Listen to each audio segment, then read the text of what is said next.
Welcome to NFL Kickoff Live. It's the best 2 hours of football talk every single Friday. We'll go around the NFL, talk about every team and every game, and we'll get local insight you can't get anywhere else but right here on Locked On. So I'm your host, Tanitra Batiste. Alongside me, of course, my guys Jarvis Davis and Kyle Krabs, and we are going to go straight to Thursday Night Football, where the Lions let everyone in Titletown know they've arrived, or have they?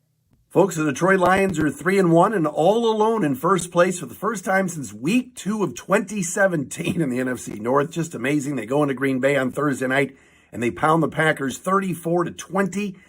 Really, for the Lions, it was simple. In the first half, after a Jared Goff interception and trailing 3-0, the Lions put out 27 straight points against Green Bay, pounded them with their offensive line. Jahmyr Gibbs, David Montgomery on the ground. Montgomery over 100 yards rushing, over 30 carries on the night. Goff was very, very solid, and the defense really, really good as well. Another 5-sack performance from this defense. They take care of business and knock off the Packers for the 4th consecutive time and for the 2nd straight time at Lambeau Field under the lights. Don't forget to subscribe to our Locked On Lions show, our Locked On Lions YouTube channel. Watch for free on YouTube. Lions are 3-1.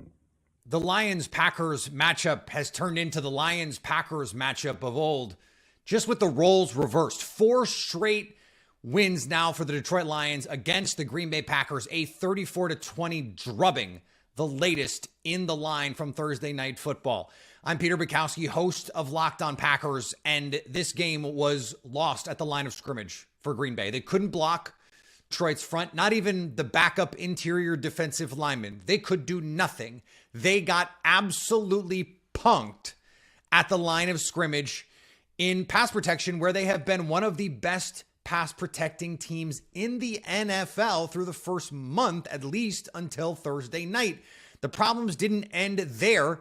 On the other end of the line of scrimmage, the Packers defensive front, they get absolutely bullied. 43 carries, 211 rushing yards for the Detroit Lions. To add insult to injury, Jared Goff gets off with a big scramble. Khalif Raymond hits a 40-yard run. This was an absolute butt kicking. And right now, the Lions are in control of this division and of this rivalry. So tell us how you really feel. But you know what, Jarvis? This is not a shock to us because we saw up front, up close and personal, exactly who the heck the Lions are when they did the exact thing to the Atlanta Falcons.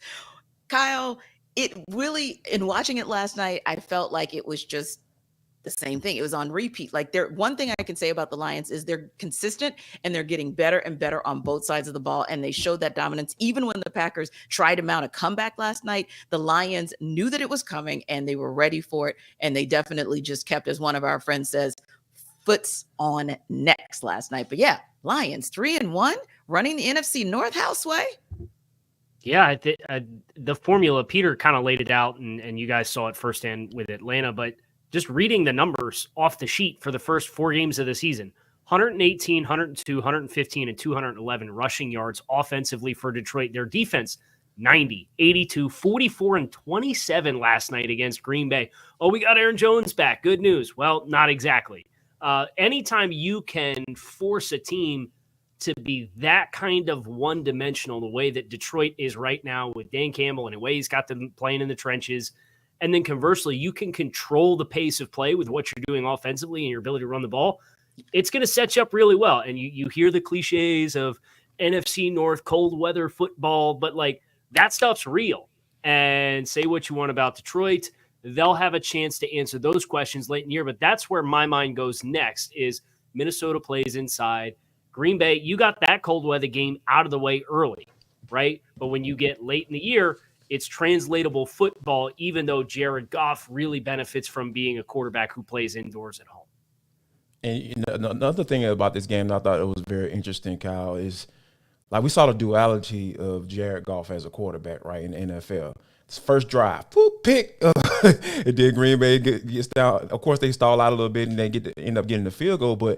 And then the next thing you come down, 75 yards to go for a touchdown. So it's just so amazing to be able to see those different sides of Jared Goff within that game. And then we just saw the really good side, for the rest of the game. So I think that The Detroit Lions are here. I think I'm ready to say that right now because when you think about having an established identity, they want to run the football. They want to be physical. They want to out physical guys. And when I'm seeing John Comiskey, we're very familiar with him. He's playing for the Atlanta Falcons.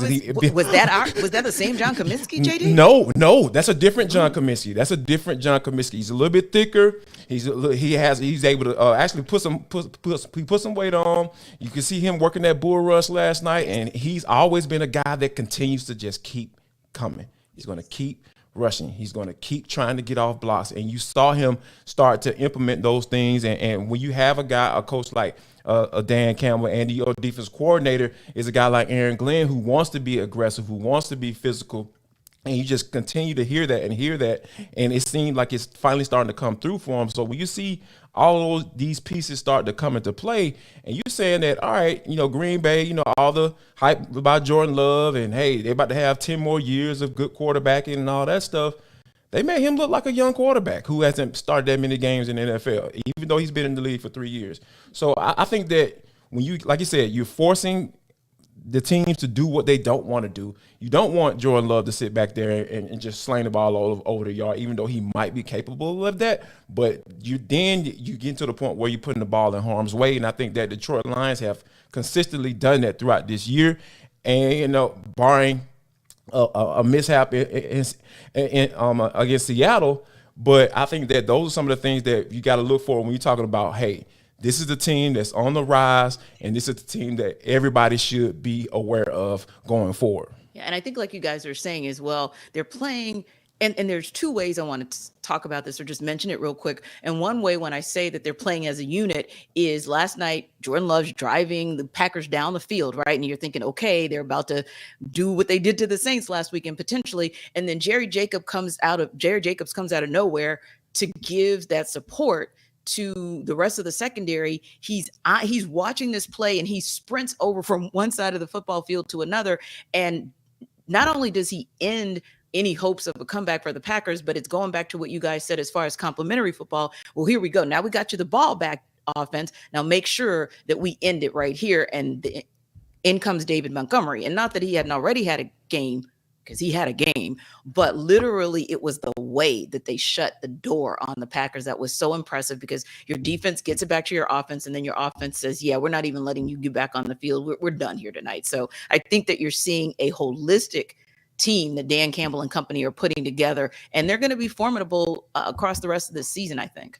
Yeah, and Tanitra, just to back that up, one thing that's really eye-opening about Detroit and complimentary, and you talked about one unit to another, but yes, offensively, you came into this year and they invested the pick in Jahmyr Gibbs, and everybody's chomping at the bit to see more Jahmyr Gibbs, and I get it. But they have 5 skill players that are averaging over 50 yards from scrimmage per game thus far this season. That includes Gibbs. That includes rookie tight end Sam Laporta. Includes David Montgomery, Amon-Ra St. Brown. So, that was one of the questions was, hey, we had this first-round pick wide receiver, Jamison Williams, who's suspended for the first month and a half of the season. Where they how balanced can they be offensively? They got 5 guys averaging over 50 yards from scrimmage right now. They're getting really diverse contributions, and Laporta's popping with catch and run opportunities. It's just really impressive to see how they're able to spread the ball around. They're not one of those teams that you come in and game plan against and say, oh, okay, we got to take care of him. We're going to be okay. They've got a bunch of guys right now that are stepping up too.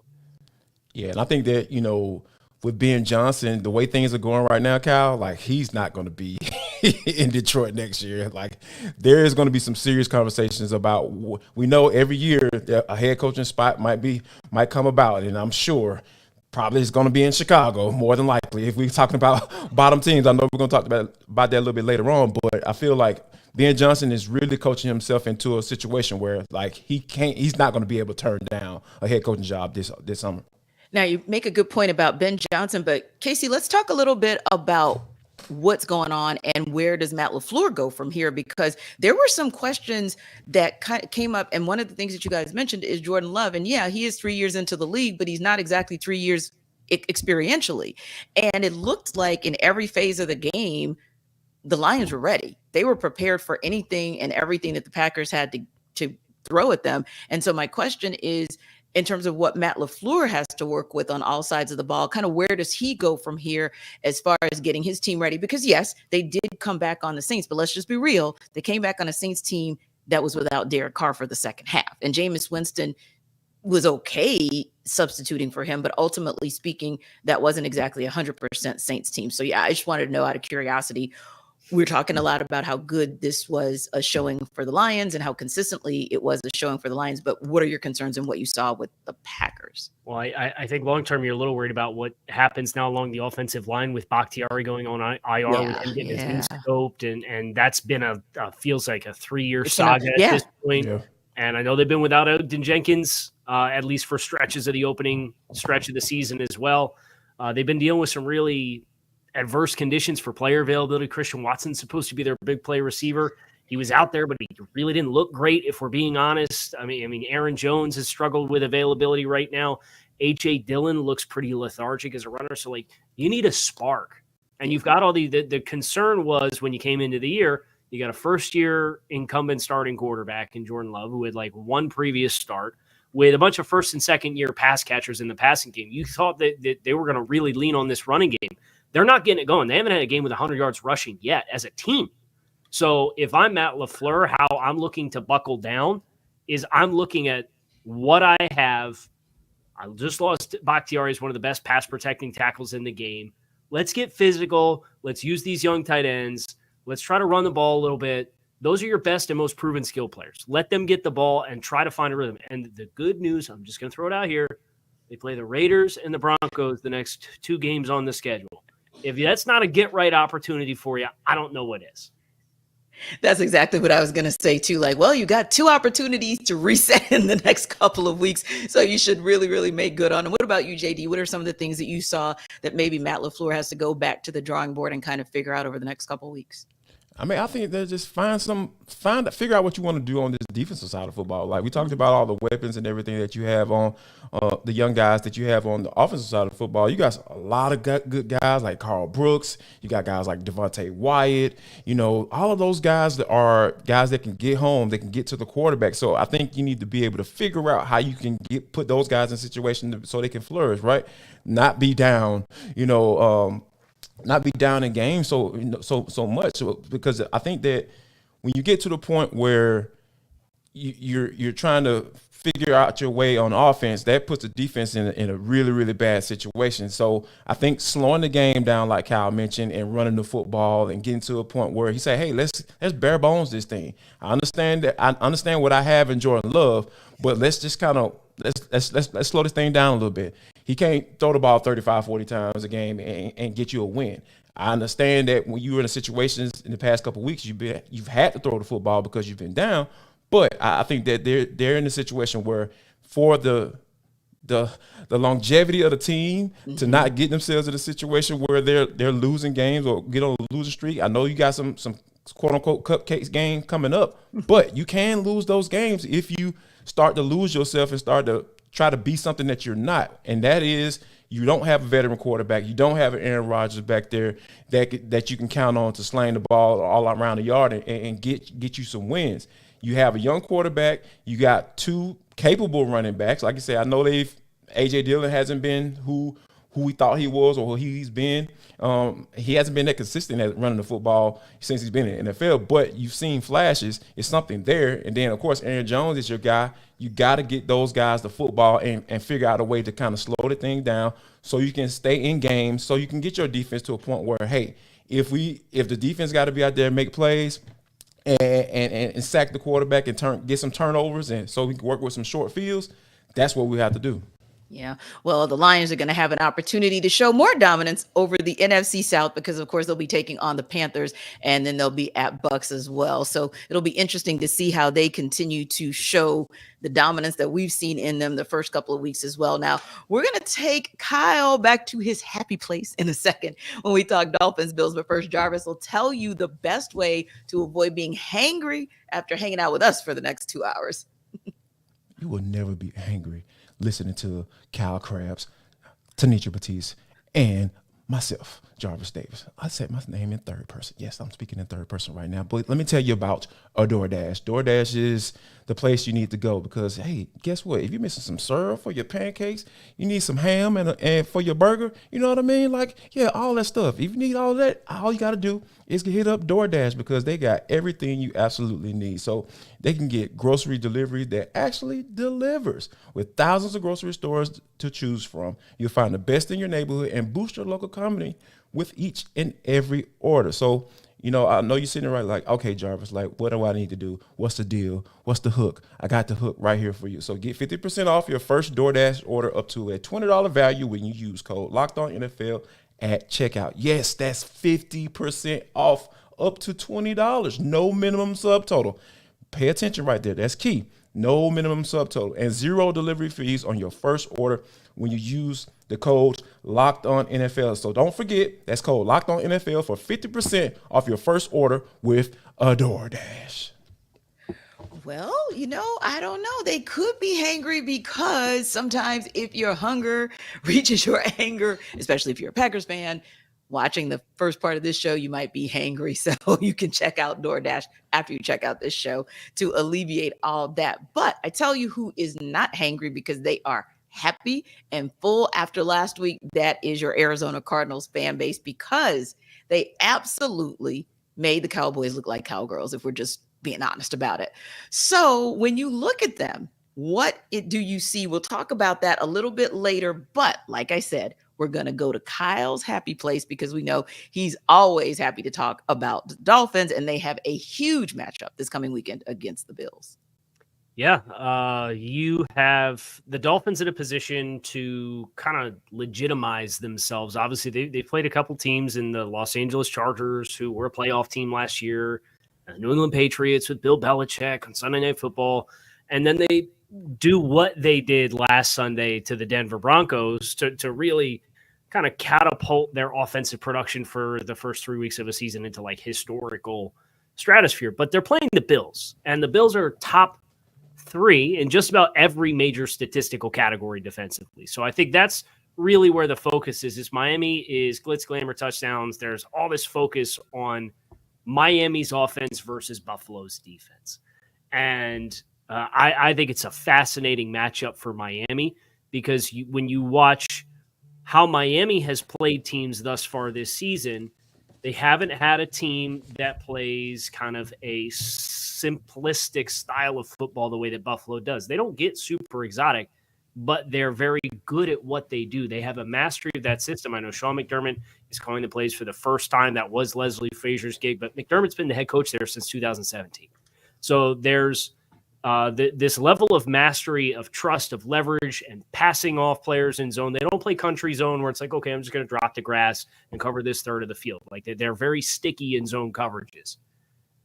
But Buffalo, conversely, has played teams that have been very static in the first 3 weeks of the season. Not a lot of pre-snap movement. Miami is head and shoulders the most dynamic pre-snap offense in the league right now for all of the shifts and motions and their ability to test that element of Buffalo's defense. I think that's where the attention really gets to be fun for the chess match that you're expecting for this game. Miami's getting Jalen Waddle back. I would expect both offensive linemen that are probably questionable when the final injury report comes out, and Teron Armstead. And I know he just said in the locker room like 3 minutes ago that he'll be out there. He didn't practice on Wednesday. I would expect Connor Williams plays as well. The Bills announced that safety Jordan Poyer will not play in this game. The Dolphins announced that defensive end Jalen Phillips will not play in this game. So both teams missing a key starter defensively, but I would expect you're largely going to get strength on strength. And the question really is, does Miami's pre-snap administration test the Bills in ways that forces communication breakdowns and allows for some of these explosive plays to still show up on Sunday? And what you saw in the Dolphins last weekend with the total annihilation of the Denver Broncos, really, it looked like one of the most, if not the most complete team in the league, at least through these first couple of weeks. So Jarvis, would you say that when you look at the Dolphins, you feel like they are that much of a complete team? And if they're not the best, they're certainly one of the top 3 so far in the league this season? Yeah, I would have to put the Miami Dolphins up there because when you think about the way that what they do on offense, like Kyle said, talking about, one of the top teams as far as pre-snap motion, like think to the tune of like 77% in NFL. So like when you think about what that means or what that does to a defense, like a lot of times when you get those guys moving, you like a lot of times the quarterback from a pre-snap standpoint is looking at the defender, looking at that linebacker. Is he moving with the guy, or is somebody taking off and running across the formation with the guy who's going into motion? So all those things are like basically pre-snap reads that they can tell you like, okay, that can determine coverage. So if that man is going across the formation, following him along, so more than likely that's man coverage. If he's just taking a step over, the linebackers are shifting over one step.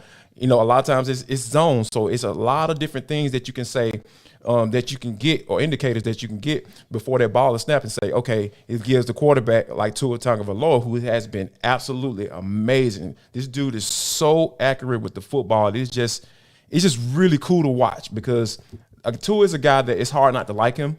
Obviously, Miami Dolphins fans were very upset. Kyle, I'm sure like when they saw how Justin Herbert was playing, in his rookie season, and they were like, oh man, did we get the wrong guy? But I think that once it looks like, knock on wood, that Tua is kind of gotten past this whole injury situation with the changing up of his workouts in the offseason and all that stuff, it just seems like this dude is like really primed and ready to be one of those quarterbacks, or one of those guys he was drafted to be, right? Because that was the expectation. Like if you get drafted that high, a lot of times teams are coming in and looking at you and saying, hey, can you be the face of the franchise? And then if you're talking about that elite level, can you be one of the faces of the league? Because we know quarterbacks get pushed into that situation once they start coming in balling like he is right now. And I think that Miami is a team that they have so many mismatches. We're talking about Raheem Mostert, A-Chain having his breakout game.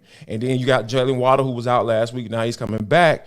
And, it is just so – it is fun watching this team on offense. And I think that's why they kind of gobbled up all the conversation when you start talking about the Miami Dolphins. So I think that this is a team that people need to watch out for, because it looks like Tua is going to be a guy that can remain healthy as the season goes along. Now, the Dolphins, of course, are one of only 3 teams that are still undefeated. So you look at them and you kind of compare them to how they're playing, KC, versus, say, how the Philadelphia Eagles are playing, how the San Francisco 49ers are playing. How does your home team stack up?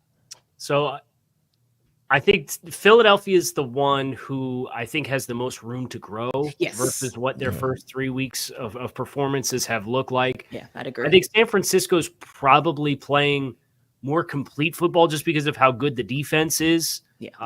Miami really struggled against the Chargers in week 1, and they have gotten consistently better in the run defense, which was such a big talking point out of that first game where the Chargers ran for 233 yards. You have seen 88 and then 69 in the last 2 weeks. And obviously when you give up 70 points, you're not in a position to really run the ball offensively all that much. So you understand that there's some complementary football elements that are at play there as well. But even just the execution up front, I think, and Mike McDaniel has talked about this week during his press availabilities, that you see the players starting to understand when it is their opportunity to try to make a play within the structure of the defense, instead of everybody trying to make a play on every play and then surrendering your leverage and giving up gaps. And that's how you end up getting gouged for big gains. So that transition to Vic Fangio has not been without its struggles, but they gave up a punt return for a touchdown last Sunday. So defensively, they gave up 13 points to Denver. So it's even better than what the final number on the scoreboard looks like. And I think that's where, when you hang them against San Francisco and Philadelphia, I think they've certainly been more robust offensively than what Philadelphia has been early on. It's just, I think San Francisco humming a little bit more consistently across the full 3 games. I'd probably give the nod to San Francisco. Yeah. And Jarvis, you have, not to disclude or not include the teams that are not undefeated, right? Because you have a tier of teams that are still potentially just as good and should be in that conversation of best teams, whether you look at who the Dolphins are headed to take on, the Buffalo Bills at 2-1, or you look at, and of course, I'm just a homer here. I know the Steelers are at 2-1, but they're not in that conversation. It probably would be more Ravens and Browns, to be honest with you, at 2-1. But then 2-1. But then you have a team like the Colts. Interestingly enough, they're 2-1. You've got the Chiefs. That to me is probably because now the Cowboys are 2-1. I think the Chiefs are probably your best 2-1 team that belongs in the conversation with those 3-0s. Absolutely, because a lot of times we in that first game of the season, obviously they lose to the Detroit Lions. You think about the Chiefs and how they looked in that game, and it was very clear and obvious that they were missing their best player on both sides. Second best player on offense, and the best player on defense on the defense side of the football, on Chris Jones and Travis Kelce. So I think that when you think about that aspect of it and getting and having my homeboy.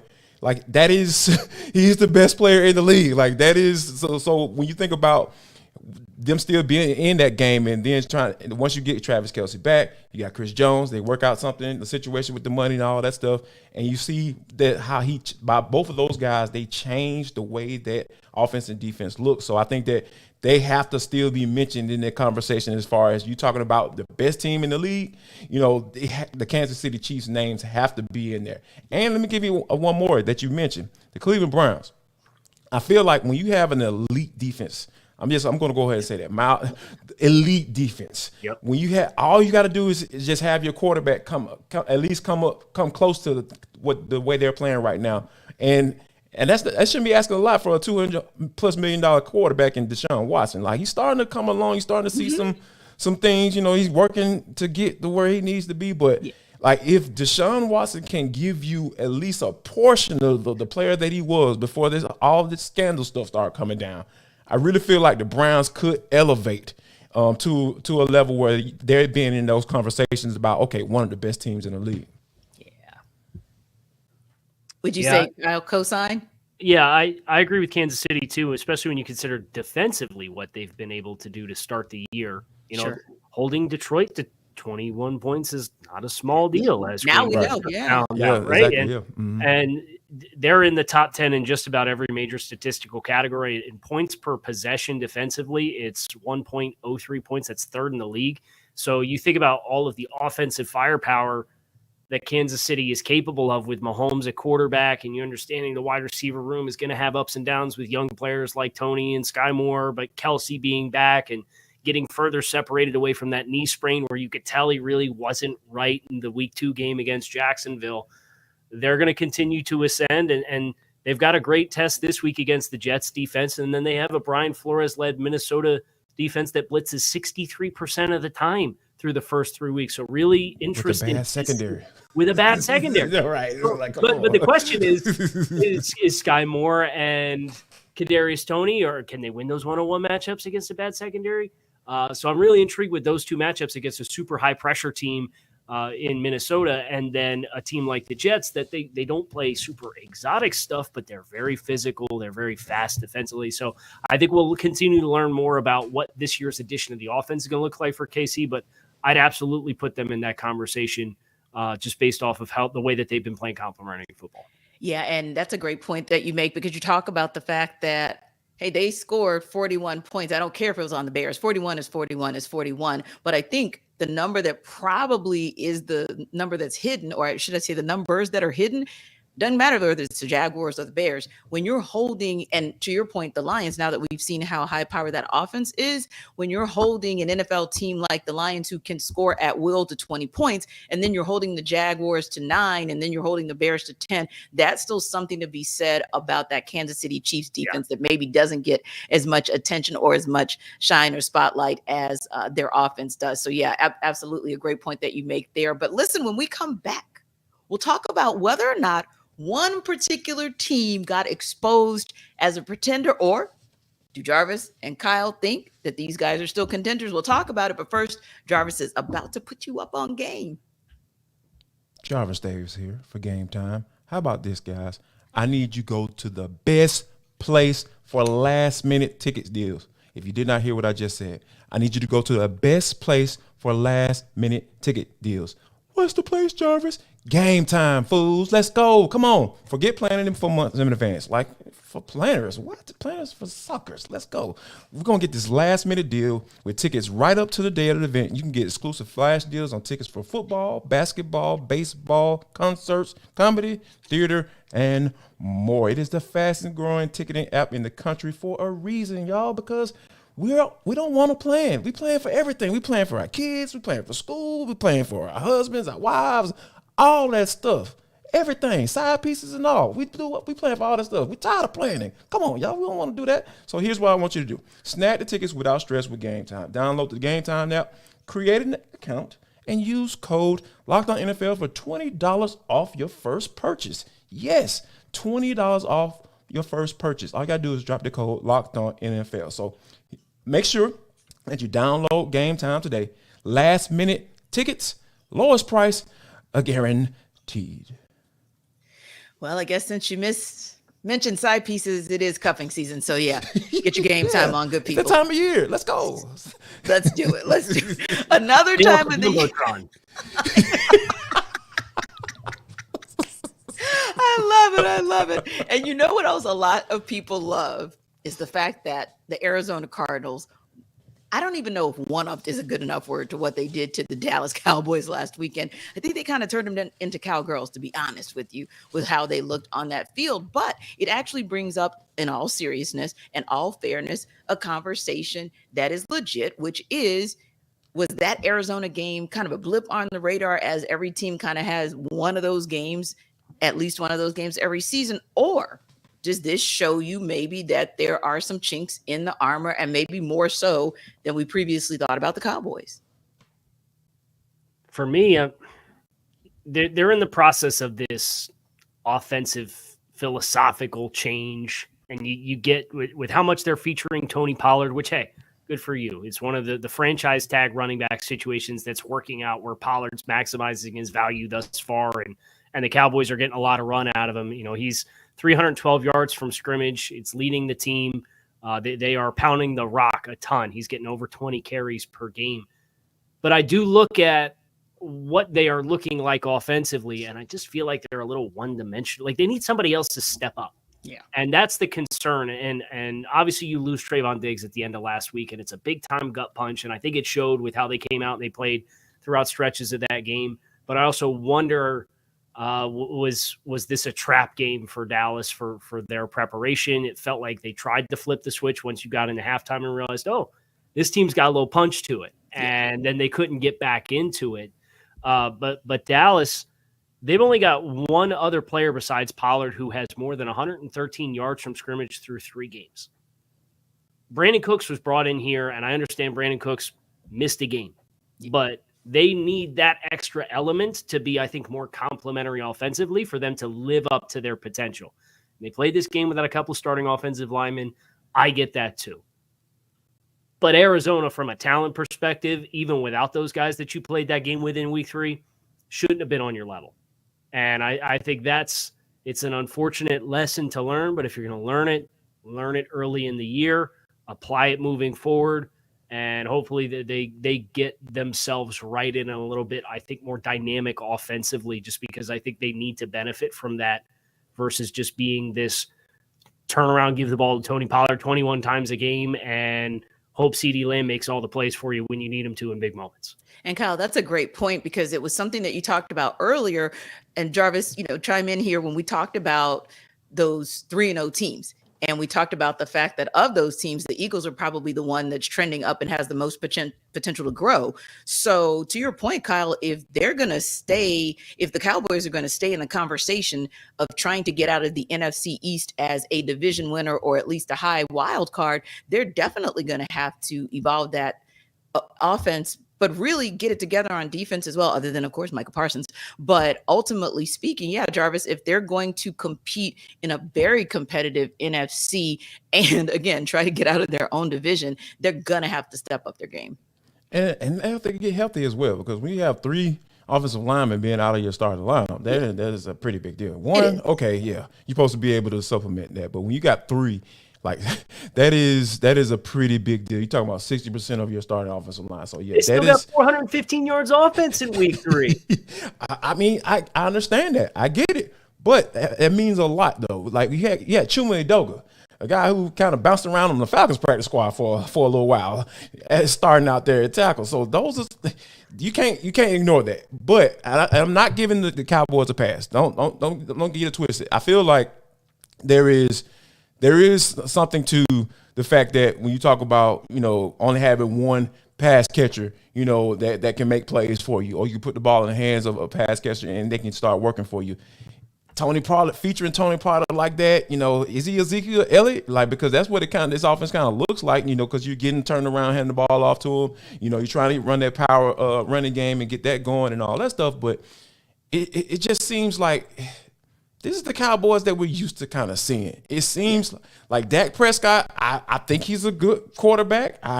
Anybody who want to argue against that, okay, we can have a conversation, but I don't think it's worth having because I feel like the guy is a good quarterback. Yeah. It just seems like it's always something missing with this team, and I'm not sure that this is a situation where we can say the season's gonna go off the rails for them. I'm not saying that, but it just gives you a peek into what we can come to expect in these games, that we can point at the schedule and say, oh, this might be a trap game for them. This might be a trap game for them.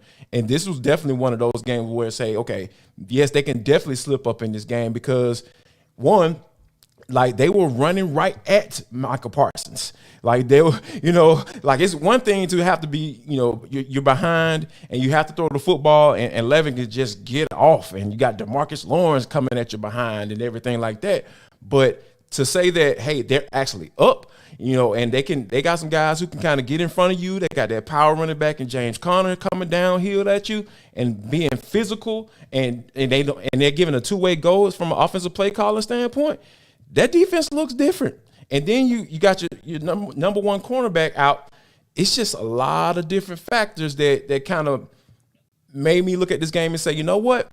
Even though I expected the Cowboys, and we talked about it last week, expected the Cowboys to get this win, but I'm not surprised at all that they actually slipped up. And I'm expecting them to bounce back because, like you said, they have a lot of talent up and down that roster. But you have to look at that up front in the offensive line. That's where it starts. If it's those guys continue to remain out and kind of mismatch, you playing mismatch and tic-tac-toe with your offensive line, they're going to have issues. They're going to struggle. Yeah. And I look at the schedule for Dallas too.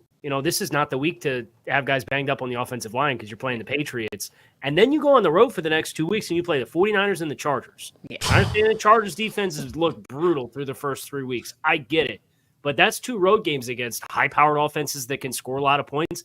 And what San Francisco's done to you in the postseason the last 2 years is very well documented as far as the success that they've had against the Cowboys. Yes. And then they have the bye week, and then they're home against the Rams, and then they got to go to Philly and play the Eagles.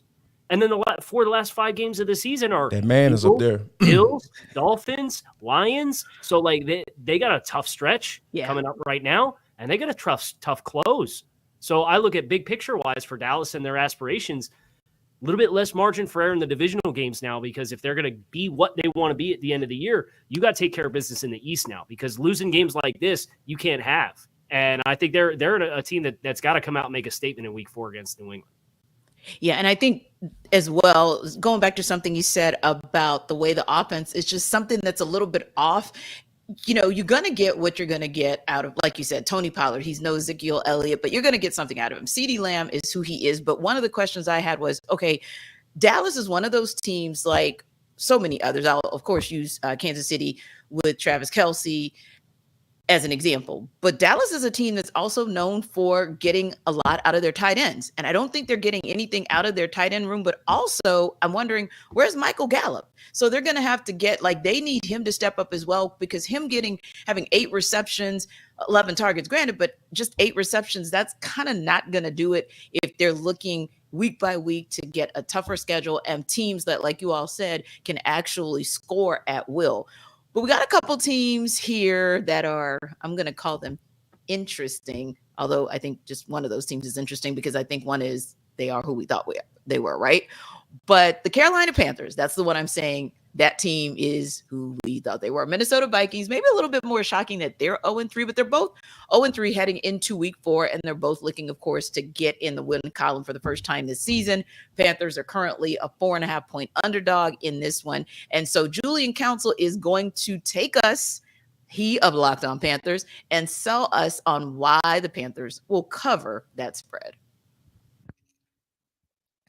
So you guys have asked me to tell you why the Carolina Panthers are going to cover the spread on Sunday against the Minnesota Vikings. Looking over at our friends over at FanDuel, the Panthers are currently 4-point home dogs against the Vikings, who are 0-3 on the season. The Carolina Panthers are also 0-3, having lost to the Falcons in week 1, the Saints at home in week 2, and then last Sunday without Bryce Young in Seattle in week 3. So they're not just 0-3, by the way. They're also 0-3 against the spread. Yeah, not great. I'm told that good teams win, great teams cover. So bad teams lose.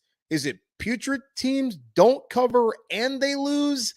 I'm not quite sure what that would be. The Carolina Panthers, though, have not gotten off, obviously, as I just mentioned, to a hot start. But I do think they can win this game on Sunday. Not very many reasons to believe that would be the case, other than the fact that it's the NFL and that it's a week-to-week league and that these are a bunch of one-score games that the Minnesota Vikings this year have been losing. We all knew last year the Vikings winning 13 games was a complete fluke. They were not that good. They needed that massive comeback against the Jeff Saturday-led Colts, and now the market correction has come. Bryce Young, he's back on Sunday. Adam Thielen, DJ Chark, the wide receivers finally got separation against a bad Seahawks defense. Well, the Vikings defense is also bad. It was bad last year. It's bad this year. Brian Flores is going to try and send a lot of blitzes, and I think they're going to get burned with quick passes like they did last week with Justin Herbert, and the Chargers went into the TD Bank Stadium and beat them. So I think the Carolina Panthers will cover and win on Sunday because the Vikings don't win one-score games this year. I mean, the Panthers have a ton of injuries. There's a lot more reasons to say why they won't cover, but I'm not here to do that. I'm here to spread positivity and joy and tell you why you should put your money on the Carolina Panthers. So you guys asked me to tell me why. Well, there you go. Carolina Panthers, because, the Vikings are the Vikings. All right. Julian almost sold me on the Panthers, but I'm going to let you guys have that. Like, here's the thing. Like, this is going to be the battle for the bottom of the barrel, right? Like, let's be honest.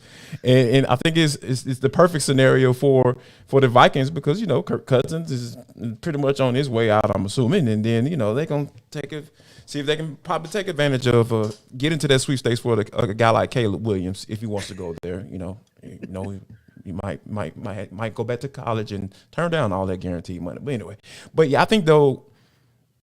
But for this game, there's no way I really feel like, the Carolina Panthers are going to cover this spread because at the end of the day, the Vikings can put up points. They can't play defense, but they could definitely put some points on the board. You got a guy like Justin Jefferson out there that they can go to work. Kirk can sling the ball all over the yard when it comes to the regular season and no pressure games. Like, this is the type of game where I feel like Kirk Cousins is probably going to throw for about 200-300 yards and a couple of touchdowns, and Justin might catch all of them. So I think that Carolina doesn't have a chance, and in covering that 4.5-point spread. Yeah, I think you make a great point. No. I think you make a great point because we all love Julian and we try to be nice about that. But yeah, you're right. The Vikings have the truth was trying to come out, T, and he couldn't hold it back. Like, he threw it in there the last 5 seconds. Well, if you want to throw some money, you maybe possibly can. Nah. Nope. Like, you about to get somebody to lose their doggone mortgage, man. Hey, Kyle, we have a saying in Atlanta, and maybe it's a Southern saying as well, but bless his heart, because I'm not really sure what he was looking at. And one of the other things, just to be honest with you, I don't think that, at least from what we saw in watching the Panthers take on the Falcons, I don't think we saw anything in their secondary that should make the Vikings afraid that they won't be able to score at will, just like Jarvis said. So yeah, I don't know. Maybe you saw something, Kyle, or you see something or hear something that we don't. Maybe Carolina's just really banged up. And J.C. Horn, they got Shaq Thompson with the ankle injury out, but both starting guards are out. Bryce Young didn't play last week. He's practicing this week, so sounds like he will be back for this game, like Julian mentioned. But even safety Xavier Woods is out. And so, now you got a starting safety and your best corner out against Justin Jefferson. And say what you will about Minnesota, but like JD said, they can sling the ball around the yard. And then you look at it when Carolina has the ball, and Bryce Young is a rookie quarterback. Brian Flores was my head coach for 3 years. I can tell you exactly what's going to happen. He's going to blitz the bejesus out of that kid. Yeah. And he's going to keep doing it until you get him out of it. And I just don't think they have the pieces to consistently get out of it. I think they're going to have that protection, swimming, trying to guess who's coming. Flores is going to put them guys up on the line of scrimmage, all 7 guys up on the line of scrimmage, and say, hey, guess which 5 are coming. Sometimes all 7 are going to come. Sometimes 3 of them are going to come. But we're going to make you make declarations and sort it out, and then you're going to have to throw hot with consistency. And I just don't trust the experience to do it at a particularly high level. Then you saw Philadelphia come out and say, okay, well, then that's fine. You want to put all these DBs and linebackers up on the line of scrimmage. We'll just pound the rock. And they paid Miles Sanders $6 million a season. He's averaging 3.5 yards per carry right now. Like, I don't think they have the horses up front to grade in the run game. I don't trust their ability to sort out protection with an inexperienced quarterback and a bunch of guys running routes that look like me and JD running routes out there. There's no separation. Like, I just don't trust any of it. So I'm passing hard on Carolina to cover personally. And speaking of Miles Sanders' old team, the Philadelphia Eagles, well, they'll be hosting the Washington Commanders. They'll be opening up division play this coming weekend. Eagles are an 8.5-point favorite over the Commanders. And we have Gino Camilleri to sell you why the Eagles will cover the spread in that one. The Philadelphia Eagles officially open up divisional play this weekend as they take on the Washington Commanders. And I'm here to tell you why the Eagles are going to cover that FanDuel 8.5-point spread this weekend. I'm Gino Camilleri, the Locked On Eagles podcast, to tell you that the Philadelphia Eagles are in for another defensive dominant performance. And why do I say that? They're going against Sam Howell, who last week threw an alarming rate of interceptions against the Buffalo defense that is very good. The thing about the Philadelphia Eagles, their best unit that is working cohesively is their defensive front and their secondary. They seem to continue to force turnovers no matter what quarterback they play. And Sam Howell, if they get pressure to him early and often, I'm sure the Eagles secondary will be licking their chops to try and get some interceptions on the back end. As for the offense, as good as that Washington front is, the Philadelphia Eagles offensive line is the ultimate kryptonite. Last week, going against a dominant Tampa front in Vita Vea, they eliminated arguably one of the best run defenders in the National Football League. I expect this game to be throw out the record books. You don't know what's going to happen. But if you boil it down to what works in the National Football League, it's what the Eagles have been doing for a year and a half now. And it's running the football and dominating on the offensive line. The Eagles should open up the pass game. It looked like they started to get things going in the second half last week against Tampa Bay. And 8.5 points, it might be close through 3 quarters, I would say. But when the Eagles get that ball late and they have to choke down that clock, I expect them to go out there and win probably by 10 points. I'll take a guess. 31-21, the Eagles walk out. They cover the spread over at FanDuel. I'm Gino Camilleri from Locked On Eagles. Make sure you tune in each and every day, 5 days a week. Fly, Eagles, fly. And Kyle, allow me to allow Jarvis to talk about one of his favorite players that gives him the warm and fuzzies because he chooses violence almost every week. And I don't think that we mentioned Jalen Carter and the impact and the effect that he could potentially have on this game. So, Jarvis, I'll let you be in your happy place now. Yes. So let me talk about the most valuable player according to Spotrac in the National Football League, Mr. Jalen Carter. Yes. I wish he would have kept that 88 number. Oh, man, why didn't he keep that? Anyway. But yeah, I think that, the Eagles are definitely, I'm with Gino, they're going to definitely cover this spread at 8.5 points because Sam Howell looked like who I thought Sam Howell was going to look like when he came into the NFL last week because the Buffalo Bills were absolutely terrorizing this young man. And I think that the Eagles can do the exact same when you're talking about the defensive pressure that can come from that interior because that's the thing that scares quarterbacks the most, that interior rush. Like, yeah, the edge guys, like, they can run that edge, run that loop all they want.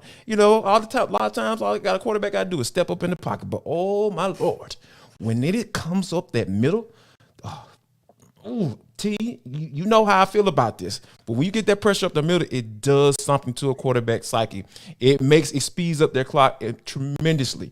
And you saw the Bills take advantage of that last week. This dude was just throwing the ball up for grabs, and they were going to go get it. And I think that, the Eagles, for that reason, they're going to be able to take advantage of this.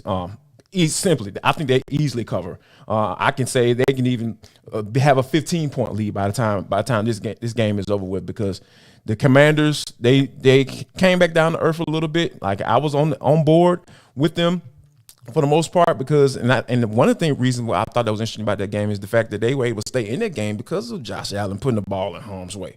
That's the one thing that he can quite dodge a little bit. So I think that with given the way Sam Howell played, and given how, hey, the Eagles being able to put pressure on their guys without sending pressure, and then you can add to that, if you can send that second level pressure or even a third level pressure, those are some of the things that I feel like they're going to really throw the Washington Commanders off. And I feel like at the end of the day, yes, the Eagles will cover.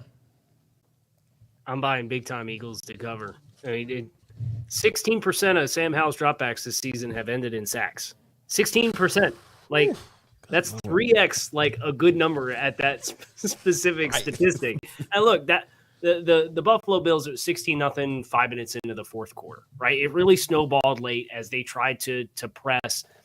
I was disappointed Washington didn't run the ball more. I thought they had some good physical runs. Buffalo's got some small edges. I don't know that you're going to have the same success against Philadelphia, but you do look at the second level of that defense, and you'd like to think if you can get big and physical with a big back like Brian Robinson, you can have some success running the football. But if you're just going to continue to drop back and let Sam Howell read these 5 and 7 step drop concepts, Jahan Dotson hasn't been getting the ball. I think he's got like 80 yards receiving through 3 games. It's just not firing as far as being able to read the field. The offensive line's a big concern. I was surprised how poorly Andrew Wiley played in week 3. Just compressing down inside, letting free runners off the edge, searching for somebody to block inside, but the center's stepping the same way that he's stepping down. It was a mess. It was an absolute nightmare performance for Washington, and I think there's too much there to right that ship in 1 week. Your hope is to run the ball and keep it close. And I know Washington played them tough last year. So, like, I know there's familiarity there from a personnel standpoint, a divisional game, and you never know what's going to happen when divisional games end up happening. But I definitely buy Philly to comfortably win this game, just because I think JD made some great points about the pressure on the inside against a shorter quarterback in Sam Howell, who right now is being asked to read stuff down the field and hold the ball. And it's a bad mix. Yeah, and when I look at the New England Patriots, they're a team that's probably heading into Dallas on the worst possible weekend at the worst possible time, when Dallas is looking to right the wrong from last week. So, of course, they'll face the Cowboys in Big D. Pats are a 6.5-point underdog there. And here's Mike Debate to sell you on why the Patriots will cover the touchdown spread. Much like Bill O'Brien does with the New England Patriots, Dallas Cowboys head coach Mike McCarthy and offensive coordinator Brian Schottenheimer like to run the football to set up their offense, and they have some effective runners to be able to do it. Tony Pollard is Dallas's lead back, and he can hurt you on the ground as well as catching the ball out of the backfield. Pollard averages 4.3 yards per carry. He's got 264 yards and a pair of touchdowns through the first 3 weeks of the season. But he's not the only game in town for Dallas. Rico Dowdle backs him up, and he's been effective in spot duty. And let's not forget the rookie Deuce Vaughn, who can be shifty and disruptive on situational downs as well. The key for Dallas in establishing the run is their big offensive line, and that line has been banged up in recent weeks. Tyron Smith, Tyler Smith, Tyler Biadasz, Zach Martin, and Terrence Steele are a formidable group ordinarily. But let's not forget that Biadasz, Martin, and Tyron Smith all missed the Arizona Cardinals loss due to injury. Their status is going to be a key storyline to monitor throughout the week, because if Dallas's line is still feeling its injury effects, that could mean a very big day for the Patriots' defensive front. Now, the Patriots are dealing with some injury concerns of their own on the defensive line. Devon Godchow with an ankle injury and Daniel Ekuale with an elbow injury left the Jets game. They did not return. Their absence had little effect on a strong afternoon on run defense, as the Pats effectively shut down Breece Hall and Dalvin Cook. With Ekuale now on IR, that means that pass rush weapons like Dietrich Wise Jr., Christian Barmore, and rookie Keon White really need to step up to help provide some help for Lawrence Guy and Devon Godchow if he plays in this game. The key here is Keon White, whose athleticism is going to be a major component in stopping the run and trying to keep Dak Prescott and that Dallas passing game off balance.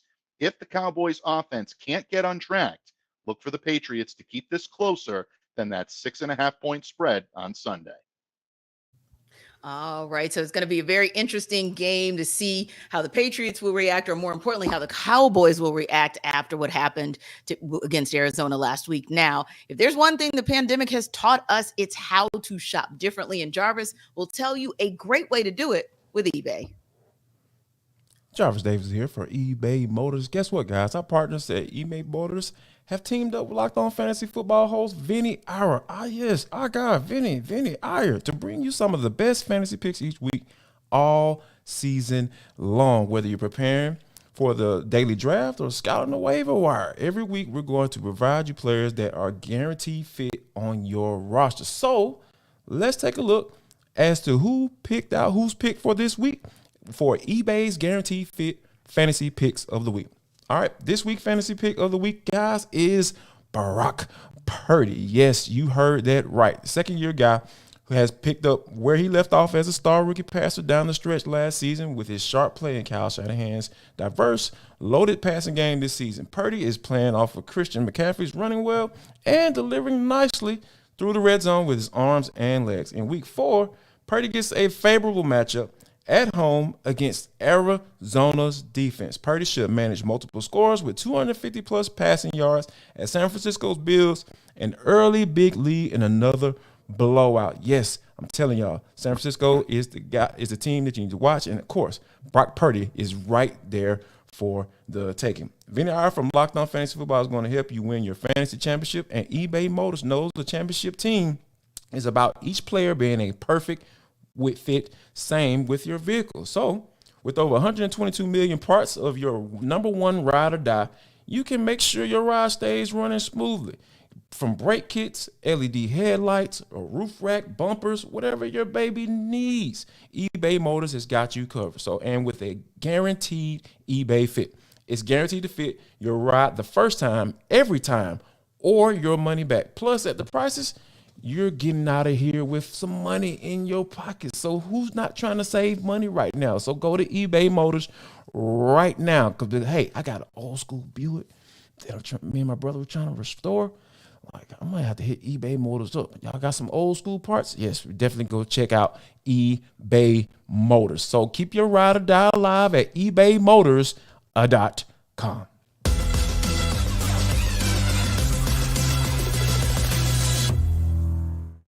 Hey, got a little breaking news for you guys out of the NFC South. We just learned from our guy Ross Jackson of Locked On Saints that Derek Carr returned to throwing during the open media portion of practice today, taking red zone snaps with the first team. Now, it's unclear if he'll end up playing now, but this certainly makes things a little interesting. You guys know, of course, that the Saints are going to be taking on the Buccaneers. So this is a critical NFC South matchup coming this weekend. How important would it be for the Saints if they are able to get Carr back if he's a go this Sunday? I think one of the things that you have to take a look at, this is the difference between the guy you brought in you paid all that money to come in and try to get a win versus a guy in Jameis Winston who can't seem to stick around as a starter in this league, or who's looked at as a backup quarterback now in this league. So I think that if they're able to get a guy like Derek Carr back, I think it's going to be beneficial to the Saints, because we know how this NFC South is. Like, this, more than likely, it's going to be a 9 or 10 game maybe winner in this division. So this is going to be, you got an early divisional matchup, and I think that, if the Saints are able to get a guy like Derek Carr back, I think it's going to work out in their favor tremendously, because that offense for the Saints is, without Derek Carr, even though I don't feel like that the ceiling is that high, it definitely goes down once a guy like Jameis Winston steps into the game. Yeah, KC, when you have a QBR of 54.2 and passing yards of 101, I don't care if you just played or didn't play a full game, that's still pretty abysmal for an NFL quarterback. That's not the kind of thing that's going to keep you in the conversation of possibly winning your division or maybe sneaking into the wild card. So yeah, getting Carr back could potentially give the Saints an even more competitive edge against the Buccaneers, especially when we know that at moments the Buccaneers are kind of showing signs. Baker Mayfield is showing signs of having the ability to make that I'm going to use that term loosely, but make that a somewhat potent offense. Yeah, and I know I sympathize with the situation New Orleans has been in, where there's been a lot of incontinuity I in the don't. backfield with Alvin Kamara, with his suspension, and Tony Jones and Jamal Williams and Kendre Miller is a draft pick that they brought in.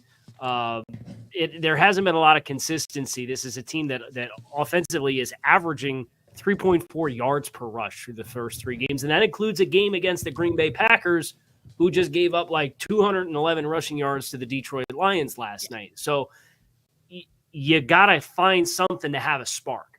And I agree with JD with what you invested in bringing Derek Carr in here with a big player like Chris Olave that can make plays down the field. You just need more body of work together to try to build and stack some momentum. And look, you look at what's coming up down the pipe. They're at New England next week too. So being able to get more reps, try to establish more consistency and chemistry and continuity throughout the offense with your starting quarterback, the guy you're going to ride with throughout the season. I think there's a big picture benefit, and I also think there's a benefit this week too, because obviously the risk reward of Jameis Winston has been well documented as far as ball security goes. And I think it'd be a huge boost to New Orleans for their chances to try to get back in the win column. Yeah, and let's not act like Raymond James is that friendly of a stadium to Jameis Winston. So there is that too. Well, we are now heading to our number 2 of NFL Kickoff Live. Of course, this is the best football talk you're going to get every single Friday. We'll talk you all array around the league.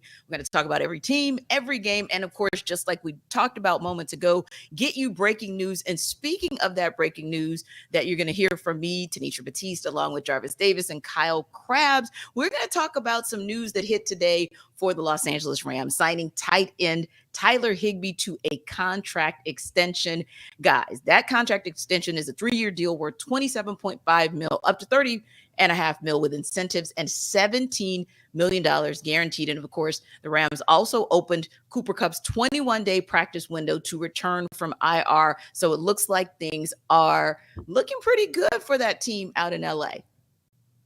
I like this extension for Higbee too. I mean, he very quietly has over 2,000 receiving yards over the last 4 seasons combined, and they're a team that has taken their lumps with the whole, them picks movement that happened across a 4 or 5 year window, and the salary cap's not real. Well, it is. There's just ways to defer the consequences of your actions, and that's what this year's roster looks like. But you got a guy like Higbee who's been super productive. He's still got plenty of life left in the tires. He's only 30 years old for a 3-year window. It's not a super long-term contract. You got to start paying some players and lock them in and have pieces to work with as you take this young nucleus that's here of all these first and second year young players and day 3 draft picks and UDFAs and find out who can play and who can and have kind of pillars to work with. And to have Higbee be a player who's under contract with an extension as a productive player, middle-class contract at the position. I really like it for the Rams. And after they get through this year, this is like the take your lumps year for the decisions of the last 5 years. You got a Lombardi trophy out of it, great. But now once you move on and you flip the calendar to 2024, you're going to have some cash to spend. You're going to have investment opportunities, and you can really start to build this thing back up. And having a few guys that have been there, done that is a great way to do it. I think Higbee's a nice piece for them.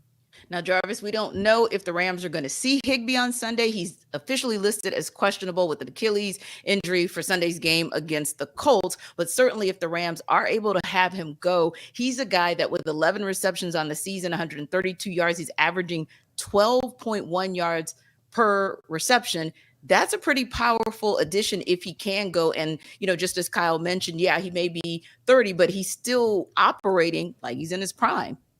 Yeah, I think that, this is good for the Rams. Like, you want to have some stability, for this team. Like Kyle mentioned, like when you think about how they've run, like it's those picks, when you had those, when that's been the moniker that they've been running out here for the past few years, it definitely says something about how they're trying to move forward, right? Because you only can do that for so long. Like, you can't say, forget the salary cap, forget draft picks and all that stuff. You can't do that for a certain amount of time. They did it to get a Super Bowl. It worked out. Now it's time to start building some stability. Now that's when you start locking down some players or guys that have been productive for you. A guy like Tyler Higbee, and then Cooper Kupp, like T mentioned, like they're opening up the practice window for him. You can get a guy like that, back into the fold. Those are some of the things that, say, hey, we're starting to build something, and maybe this can be enough for Aaron Donald to stick around for a couple more years, because we know how close he's been to retirement. So that dude is an automatic first round Hall of Famer. Like that, as soon as the day he retires, the clock is starting for him to put on his gold jacket. So if you can convince guys that you're trying to build something, you're trying to win another Super Bowl that's sustainable, that you're trying to be a contender for more than just 1 or 2 years, I feel like these are some of the things that you can do by signing your young guys, with Higbee, and getting some of your guys, like a guy like Cooper Kupp, get him back into the fold, to combine with the Puka Nakuls of the world, and Tutu Atwells, all that stuff. Like, you're starting to really build something, and you're going to make guys who may be on the verge of retirement, like Aaron Donald, stick around.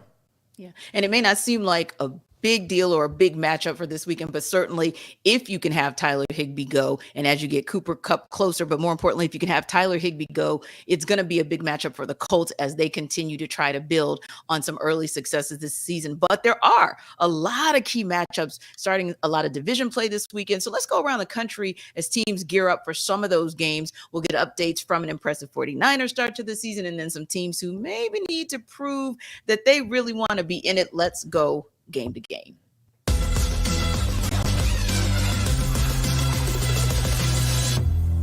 The San Francisco 49ers trying to win their 4th straight to start the 2023 season versus the upstart Arizona Cardinals. Hey, everybody, I'm Brian Peacock from Locked On 49ers. And 3-0 right now, the Niners heading into week 4, 3-0. Seems to be the lucky number this year for the Niners. They've scored exactly 30 points in their first 3 weeks. Can they do it again against the Arizona Cardinals that might be a little bit better than we all expected, beating the Dallas Cowboys in week 3 and really been competitive in all 3 games, and could be pretty close to a 3-0 team themselves coming into this week 4 matchup, as Kyle Shanahan pointed out earlier on in the week. The 49ers clearly, though, a more talented team, a young quarterback that's proven to be up to the task, and just talent everywhere. The 5 eligible receivers and runners on the offensive side of the ball, and the marquee matchup here, the 49ers' strength on the defensive line versus the biggest strength of the Arizona Cardinals on their offensive line. Can the 49ers impose their will? Hi, I'm Tony Wiggins with Locked On Jaguars. The Jaguars are headed to Europe to play against the Atlanta Falcons. They're 1-2, and they're limping. The Jaguars are simply trying to figure out how to get back on track, how to get to the point where they thought they were when everyone considered them a Super Bowl contender. They're just not playing like it right now. The trenches aren't doing what they're supposed to be doing. They lead the league in drops by wide receivers. Trevor Lawrence has looked a little bit off, and he looks like he's running for his life just a little bit. I'm telling you, man, it's just not a good time right now for the Jacksonville Jaguars, and they're all looking around at each other, and they're perplexed and trying to figure it all out. Hopefully, a win against Atlanta with a quarterback that's still trying to find his way will get them back on the right track. Make sure you check me out every single day on Locked On Jaguars, where it's your team every day, and we always thank you for making us your first listen. It's only week 4 of the 2023 NFL regular season, but for the New York Giants, this is a big week. New York is 1-2, and save for the final 2 quarters of their come-from-behind win against the Arizona Cardinals in week 2, they have struggled to play the kind of football they need to in order to stay competitive in games, particularly in the first half, where they've been outscored 63-6. On Monday night, they'll welcome in the Seattle Seahawks, a team that's on a 2-game winning streak that has outscored its last 2 opponents 74-58. The Giants, for what it's worth, will have had 11 days to fix those glaring deficiencies on both sides of the ball, and there's a lot they have to fix. But here's the biggest thing to watch for the Giants come Monday night. If they come out flat, uninspired, and sloppy looking, as they have at times throughout the season so far, well, that's a problem that goes beyond the X's and O's, and is one that, should Monday's game result in a loss, could very well be the beginning of the end for the Giants' hopes of making their first back-to-back appearance in the postseason since 2007 and 2008.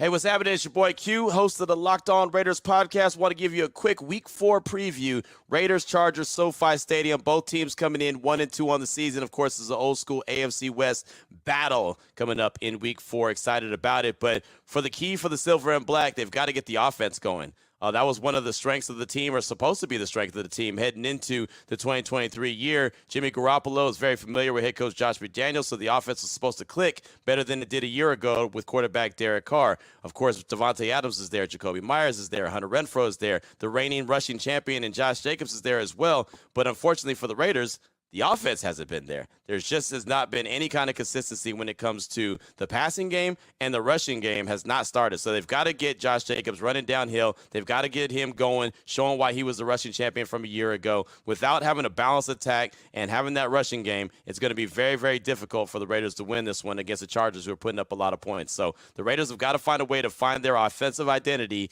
get Devontae, Jacoby, Hunter Renfrow all involved, but it's all going to start with the run game and Josh Jacobs. If that doesn't come along, it's going to be a long day at the office for the Silver and Black at SoFi Stadium coming up on Sunday. For all things Silver and Black, all things Raiders, make sure you check out the Locked On Raiders podcast with me, your boy Q. Guys, I'm going to start with the Giants Seahawks for the case, make the case for our poor producers. Bless their hearts. It's been a rough start to the NFL season for them. And, one of the points that Patricia made was whether or not an 11-day window of time is enough time to restart and reset this Giants team. Do you guys believe that for the window of time that there's been an opportunity to reset them, that they're actually going to be able to do something that gets them in the win column against the Seahawks? I just have a hard time seeing them. That dead silence, that pregnant pause told it all, guys. But it's so hard. Like when you think about like who they're going up against. Like there's something to say about the Seahawks. Like I know that when they're in the space where they look like they're down or they have a down week, they always tend to kind of jump back. And I think that they kind of get back to their roots about being able to run the football. And we know the Giants, they kind of struggle against that. Like they struggle against that. And then with all the injuries that you deal on the other side of the football, when you're saying like, okay, can you get healthy enough? Is Saquon Barkley going to be ready to make that jump and do what he needs to do, or what he said that running backs deserve to be paid to do? Like, I want to see that. I want to see him, be able to do that. But I don't think he's going to be capable of doing that, in this matchup. So I really feel like the Giants are in a space where they're in a really bad space right now, because Daniel Jones got his money, and he's been up and down. Like, there's just no consistency with this team. So I really feel like the Seattle Seahawks are the team that I trust a little bit more. Even though they have a guy like Geno Smith at quarterback, we saw last year he was making a decent case to be, at least in the conversations for, either comeback player of the year or MVP type candidate. The dude was just playing lights out last year. So I think that with the Seattle, what they'll be able to do to be able to run the football, and as long as Geno Smith can take care of the football and keep the ball out of harm's way, I don't think the Giants have a chance in this one. So we got to start forcing some turnovers defensively. The Giants do not have a single turnover through the first 3 weeks of the season. They are getting pounded in the run game on a weekly basis. 122 yards against Dallas, 151 yards against Arizona, 141 yards against San Francisco. So you're getting run on. You can't turn the ball over. It's a really, really bad mix. You have less than 175 yards of offense in 2 of your 3 games so far this season. It's bad. And Darren Waller was supposed to be the fix-all for the skill group.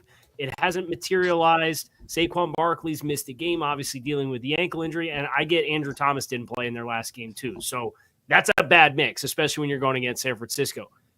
They had some personnel issues that I didn't think they even touched this offseason.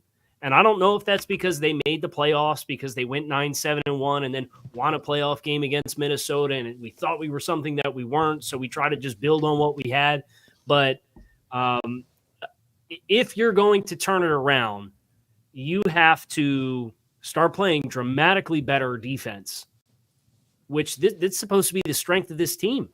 You look at the roster that they have, it's the defensive interior and it's Wink Martindale and that super aggressive system that they have. And it just has not been there. Now, I think you can look at personnel on the defensive side of the ball and say, okay, like we can maybe get the light bulb to turn on, but I don't see the reinforcements coming offensively that are going to help this team. And Seattle has always been a team that has wanted to just come out and punch you in the face and pound the rock. And they're missing their offensive tackle and Abe Lucas, who's on IR. So they're not going to drop back a ton. They're going to want to play forward. And I think that's even more bad news for New York. Yeah. And you look at a team kind of switching gears to the AFC West, another intriguing matchup, Raiders versus Chargers. And it kind of, for me, it's the Raiders are the intriguing part of that matchup, mostly because I'm thinking about, and you guys just talked about it, Saquon Barkley being a guy who was on the end of that holdout. Now it's injuries, and it's just been kind of like an up and down iffy. Feels like the same thing for Josh Jacobs, right? Like just can't get right, can't get going. Ever since the holdout, you're talking 45 carries, 108 yards, 2.4 yards averaging a carry. But also, of course, the news that just dropped about Chandler Jones and the fact that he's away from the team because he's been arrested, and Jimmy Garoppolo is questionable because he's still in concussion protocol. So the Raiders are an intriguing situation. And of course, the Chargers to me, they're intriguing because you just never know which Chargers team is going to show up. And you never know if the good Chargers show up, how long they're actually going to show up. So yeah, that's another one of those. Not only is it interesting or intriguing because it's a divisional matchup, but this might have big implications because both of these teams on different levels and for different reasons are trying to figure it out.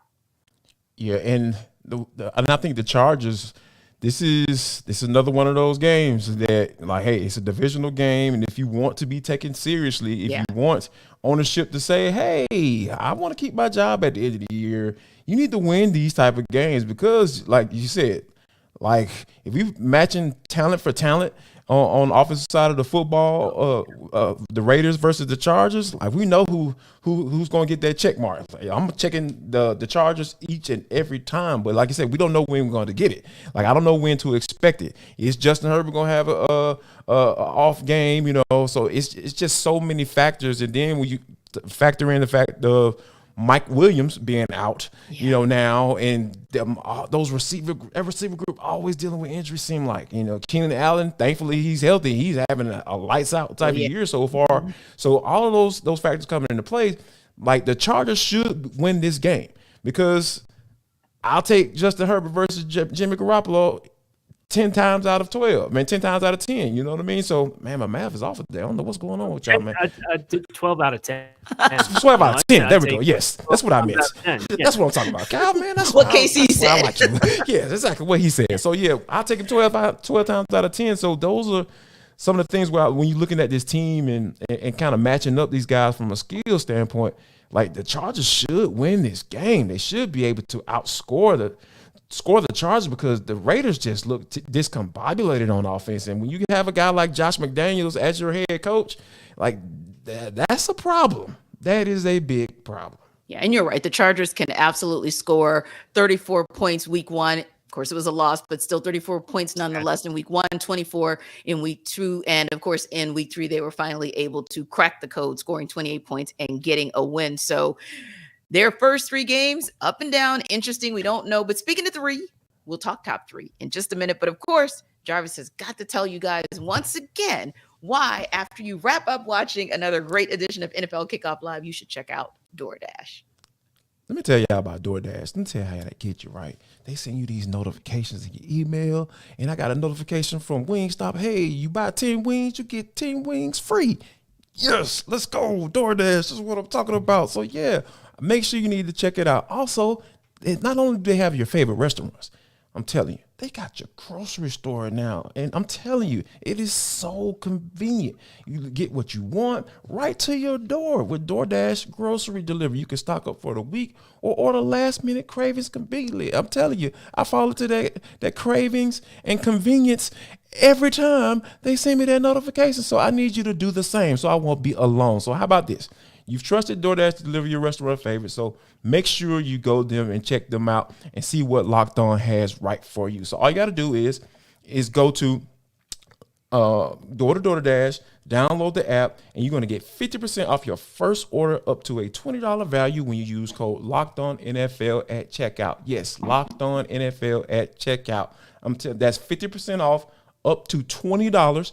No minimum subtotal. I'm telling you, that's key right there. And 0 delivery fees on your first order when you download the app in the App Store and enter code LOCKEDONNFL. So don't forget, that's code LOCKEDONNFL for 50% off your first order with DoorDash. Go ahead and get that craving resolved. And who does not like 50% off of anything? So we appreciate that now. Also excited and appreciative that we are going into week 4 of the NFL season. But I got to admit, man, the season has gone by super, super quick.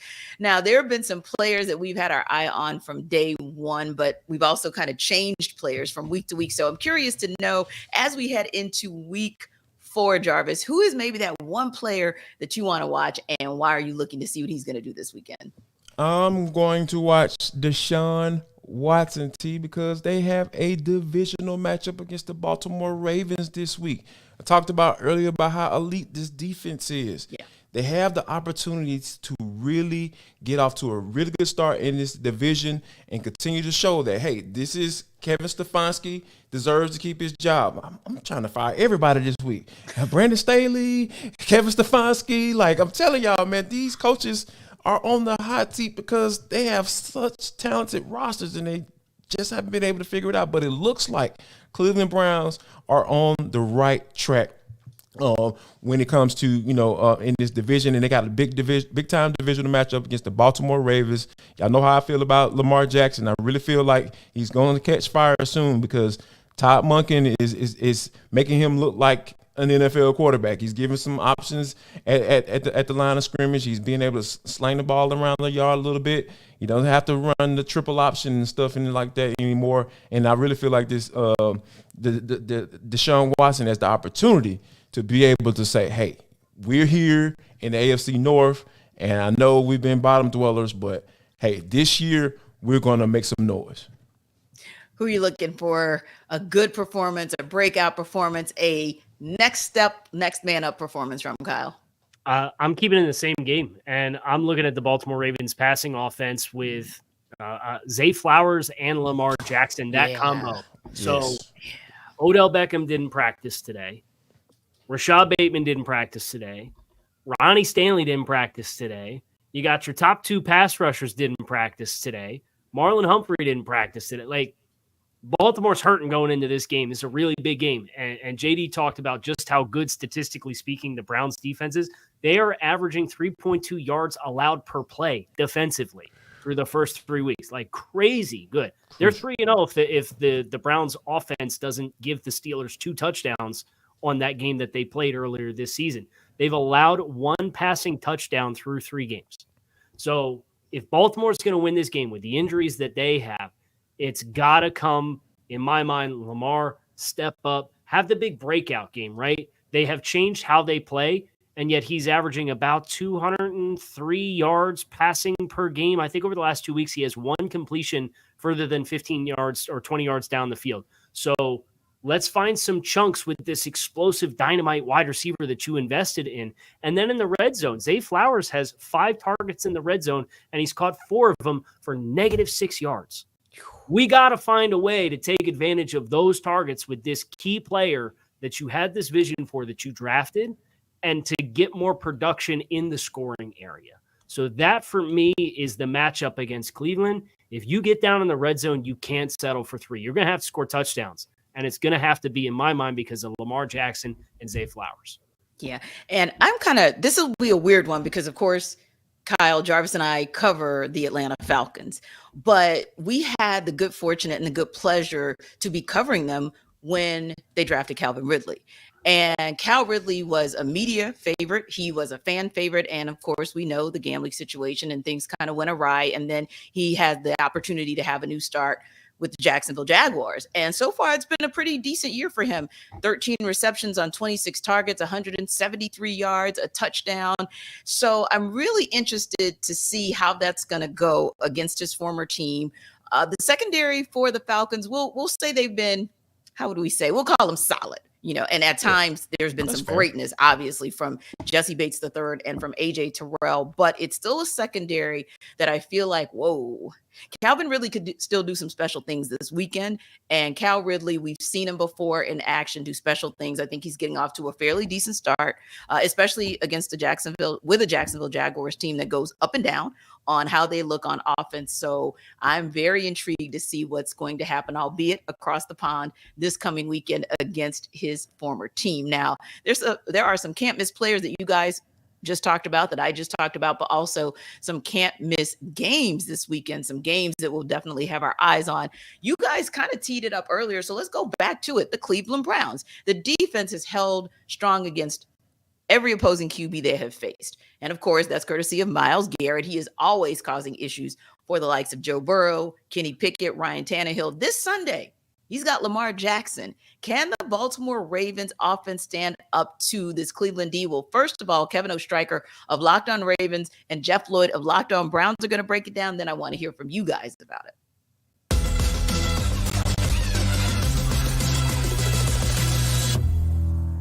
But all right, let's get to predictions, final scores. Jeff, who do you have winning this one and why? I just think things are going really, really well for the Cleveland Browns right now. Obviously the advantage of playing this one at home, coming off the momentum of the huge victory against Tennessee at home after the loss in Nick Chubb, basically circling the wagons, getting to see the best of Deshaun Watson in a Cleveland Browns uniform. I think the momentum continues to grow here. The Browns get to go into the bye week, and then obviously have to face one of the toughest teams in the NFL, the San Francisco 49ers, in Week 6. I think they're going to continue the momentum here. Look, I think it's going to be a closer ballgame than their first two wins, obviously Cincinnati and Tennessee. I think maybe some 23-16, 24-16. I just think the Browns really have a really good, momentum going here. And even if the Ravens basically are going to get some guys here back, again, I just think it's, for Ronnie Stanley to come back this week, for Lindenbaum to come back this week, nobody wants to come back. You usually want to come back basically, against some soft toss, you know what I'm saying? A little batting practice. You're coming back against a defense right now that's just playing out of their mind. And, it might be a really difficult spot for those guys to come back to. And again, even if, maybe you get Gus Edwards, but maybe, with Beckham and Bateman, if they aren't even on the field yet, and we're talking about a hamstring and an ankle, you really question whether or not those guys are going to be able to go Sunday. And if that's the case, look, I love Zay Flowers. I think he's going to be a fantastic receiver. But Denzel Ward's a good matchup against him. Martin Emerson can bully him. Greg Newsome has been great in the slot. So wherever you're going to put him, he's going to face he's going to be the number one guy, and he's going to face a top corner wherever you line him up, whether it's left, whether it's right, or in the slot. So, it does make for tough sledding for Baltimore. But then again, number 8 is still the show. He's still a star in this game. And when he's on the field, he's capable of beating any team in the NFL. But I think the Browns handle this one. For me, it's tough because Cleveland's playing so well defensively. The Ravens are still trying to figure things out on the offensive side of the ball, especially with a new system under another former Browns old friend in Todd Monken. So it's difficult to say, well, yeah, the Ravens are going to go out there and put up 30 on this Browns defense. I do not think that happens. I think what it's going to be is more of a grind it out, slug it out, AFC North defensive matchup game where it's going to come down to a play or two late. When it comes down to a play or two late, I'm going to believe the Ravens aren't going to have these massive, multiple self-inflicted wounds. And I'll say it comes down to a Justin Tucker field goal. I'll say 20-19 Ravens at the end of the day. But regardless, I think it's going to be a close game. I think it's going to be an exciting game and could have really big implications coming down the line in the season. Again, we could look back in this week 4 matchup and say, well, man, the Ravens really could have won that one, or the Browns really could have won that one. But either way, I both teams have paths to winning, but obviously at this point, one team can come out on top unless there's a tie, and I cannot stand ties. So hopefully we don't go that route.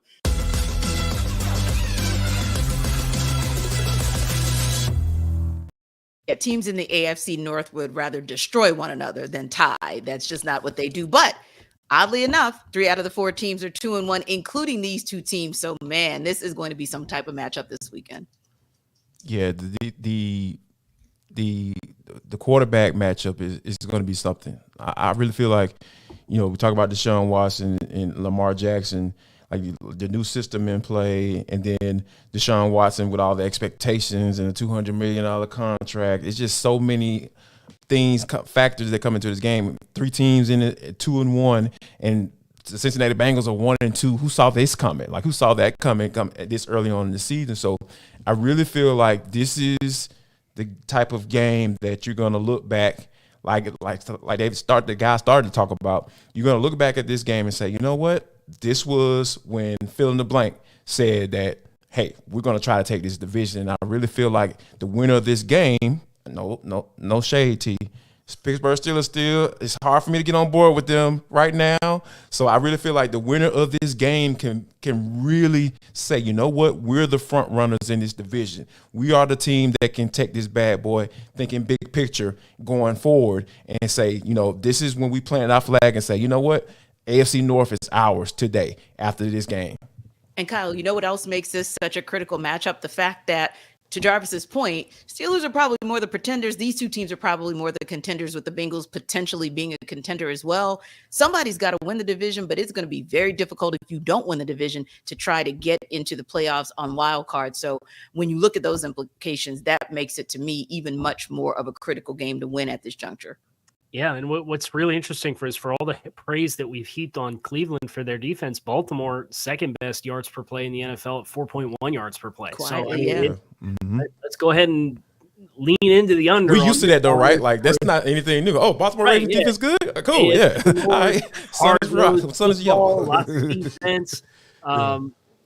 I think this is really going to just come down to who commits the self-inflicted wound that costs you the football. Yeah, indeed. And that's the worry, I think, with Baltimore having so many guys that are banged up. The question is, are you going to press in that situation? Yeah. And that, to me, I think is the deciding factor in the game. I'd like to think I can trust Cleveland at home. They can still have the ability to run the football, but it's just those bonehead plays from Deshaun Watson can't be here this week, because this is a game where I think it's going to be margins that are going to decide who wins. Yeah, AFC North ball is always a margins type situation. And like you said, it's usually whoever wins the turnover battle or whoever has that ball late in the game. I always feel like last possession pretty much wins these battles in the AFC North. So when we come back, we will catch up with our personal kickoff live rockstar. But first, Jarvis is about to put you up on game. Hey guys, guess what? It's Jarvis Davis here for Game Time. You tired of planning? I know you are, because who likes to plan? You have to plan all the time in life. When it comes to your job that you don't like, or that doggone side piece that keeps bugging you about taking you somewhere, trying to get seen in public. Yeah, I don't want to see you in public. I don't want to plan for that. How about this? I'm going to go to Game Time app, because this is the place to go to for last minute ticket deals. Forget planning in advance. You can get exclusive flash deals on tickets for football, basketball, baseball, concerts, comedy, theater, and more. I'm telling y'all, man, y'all need to go to this Game Time app right now. It's the fastest growing ticketing app in the country for a reason. People are going there and they use it for all the last minute deals. So here's what I want you to do, guys. Snag the tickets without stress with Game Time. Download the Game Time app. Create an account. Use code LOCKEDONNFL for $20 off your first purchase. Yes, that's $20 off your first purchase by using the code LOCKEDONNFL. All right, I'm telling you. All you got to do is create an account, redeem code LOCKEDONNFL for $20 off. You can make her quiet. You don't have to worry about her bugging you to take you somewhere.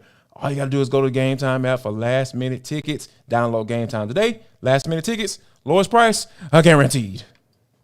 Ah, that pesky side piece. She won't leave you alone. I'm telling you. Just won't take her leave you somewhere. alone. And you know who won't leave us alone? Ross Jackson and his Ross Jackson faithful. So he, of course, joins us every single week. He's been on the Dolphins since the start, Kyle. He has. But is there a new favorite for the first pick in the NFL draft going in that other direction? We'll get into our Ross era with this week's Jackson 5.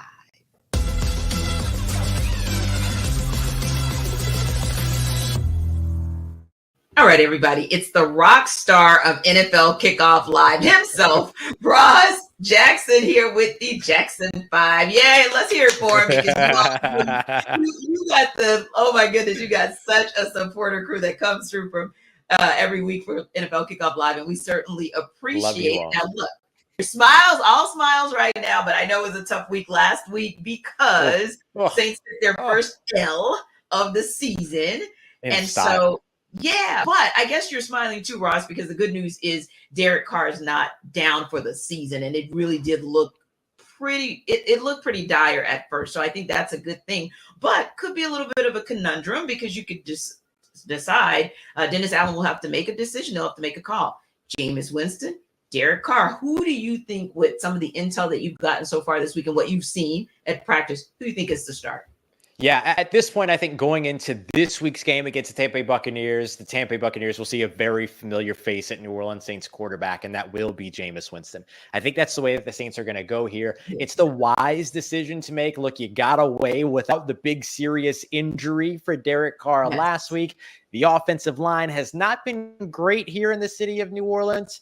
And so with that being the case, I don't know that you really necessarily want to rush a healing Derek Carr back out on the field. But I will tell you this, if Derek Carr feels like he's not going to cost the New Orleans Saints anything being out on the field, and the New Orleans Saints agree, I wouldn't be surprised to see Derek Carr out there, but I do think it will be Jameis Winston this weekend. Yeah, I think so too. And there were moments where Jameis had some solid quarterback play. And when you look at what Tampa Bay did against, now, albeit the Eagles, but there are ways to stop that offense. There are ways to neutralize that offense. And then it would just be up to the Saints to be able to provide some offense as well. So it's going to be interesting to see. We'll certainly be watching as two correspondence reporters who cover the NFC South. Now, speaking of going south, let's go to South Beach. You picked the Miami Dolphins as your Super Bowl dark horse.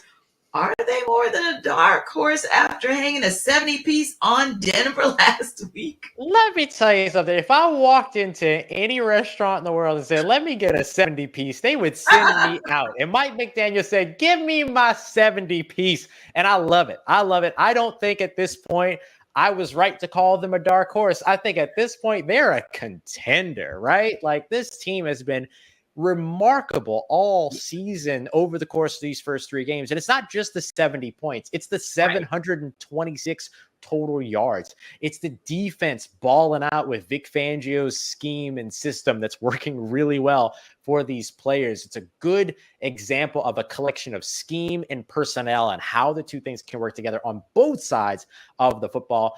I think that this Miami Dolphins team right now is one of those teams that is a team to beat in the NFL, along with teams like the Philadelphia Eagles and the San Francisco 49ers. So it'll be interesting to see because, of course, the Dolphins have their biggest test so far this season. They're going to be at the Buffalo Bills for week 4 now. All the talk this past week, no matter the case that the Chiefs put up 41 points and Travis Kelce looked like the stud that Travis Kelce is at tight end, the whole world was looking to see what his, I don't know, is she his BFF? Is she? They're hanging out. I don't know.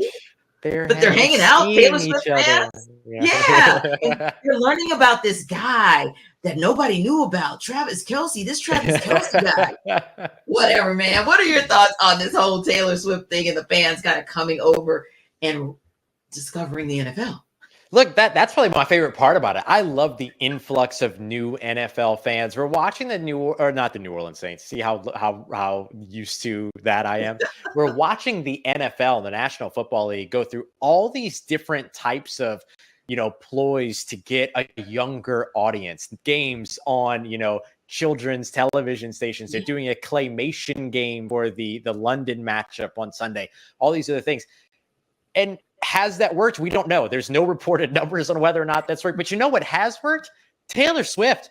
Taylor Swift shows up to one game. All of a sudden, the Chiefs are selling 3 times their capacity or 3 times their usual ticket sales. The New York Jets Stadium, which has been a team that's in shambles right now, they're selling out because they hear that Taylor Swift might be at the game in the press box. It's incredible. And so I say the more the merrier. I don't care where you come from when it comes to developing an NFL fandom. I just hope that you develop that fandom, and I say welcome Swifties. Yeah, it's exciting to watch her. Boy, I tell you, the Bears, Broncos, Vikings, and Panthers probably wish she would come to their games and somehow bolster their fan base too, because they're all winless and they're facing off with one another this week. So which 2 teams will finally get in the win column? Which 2 teams stay in the loss column? I think a Denver Broncos team going up against the Chicago Bears. The Denver Broncos defensive coordinator said they're going to get it fixed and they're going to get it fixed fast. Well, when you let up 70 points, there's nowhere to go but up. So yeah, you're going to get a lot of stuff fixed, and it's going to help you big time that it's going to be the Chicago Bears that you're trying to get it fixed against. So I think the Broncos will come out with a win, not one that they're going to be super happy to brag about, however. And then when it comes to the other matchup, the Minnesota Vikings traveling to take on the Carolina Panthers, I just think that the Minnesota Vikings are a little bit more prepared to be that team right now. They're both 0-3. It's a little bit more surprising to see it from Minnesota than it has been to see it from Carolina. No shade at Carolina, new coach, new quarterback, all those other things. Had to start Andy Dalton last week, seen that movie before.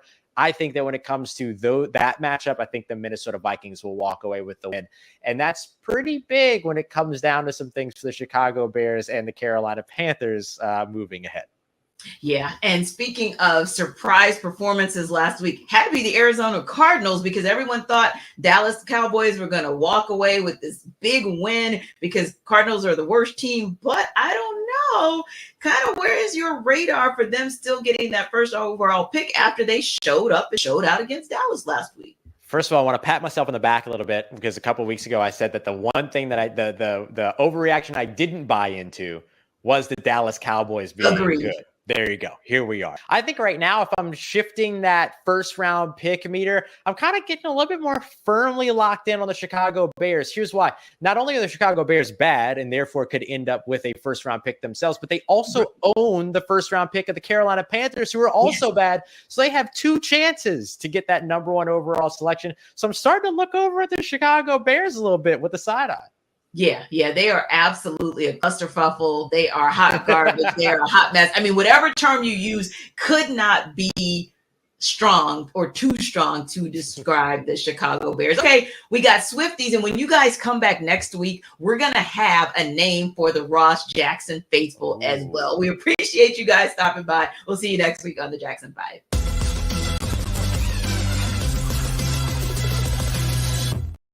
Now, of course, you guys know that our guy, Ross Jackson, gave us a little bit of news on Derek Carr. He returned to practice, and he is still listed as questionable. So like Ross and I said, we still kind of feel like there's a good chance that Jameis Winston could go. It's kind of a toss-up right now, but again, still good for the Saints, I'm sure, to have Derek Carr back at practice and have the possibility of playing him when they take on the Bucs Sunday. Yeah, that's going to be something that I really feel like we talked about earlier, it's going to be a determining factor as to whether or not the Saints have a chance to win this game, because the Bucs are coming.